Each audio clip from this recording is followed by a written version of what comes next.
For almost 15 years, Serbs in Kosovo refused to accept the authority of the government in Pristina.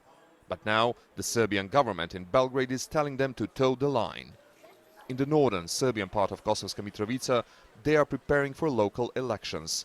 But for the first time, they will be organized by Pristina. Some Serbs are preparing to vote, but many will refuse. Nebojša Jović has a long history of defiance.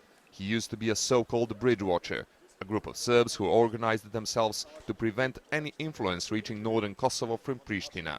The purpose of these elections is to absorb the north of Kosovo into independent Kosovo. They're against the constitution of Serbia and against the Serbian people. Their aim is to lure Serbs into their concentration camp called an independent Kosovo. Because of that, I think that under 1% of people here will vote. But now the Serbian government in Belgrade has withdrawn its support for such defiance. As a part of its accession talks with the EU, Belgrade has agreed to dismantle all of its institutions in the northern Kosovo, telling Serbs there Pristina is now in charge. Many Serbs feel abandoned. Most Serbs here feel they've been caught between rock and a hard place. They feel betrayed and sold by Belgrade to Pristina, their longtime adversary. Here in Mitrovica North, these barricades are the place where this sentiment is so much present.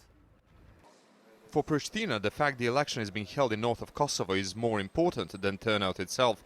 But nevertheless, government officials are setting a target for Serb turnout. I see success if percentually anything more than 15% in first election, we have to see like success to encourage people that in coming election it could be much higher percentage than in first elections.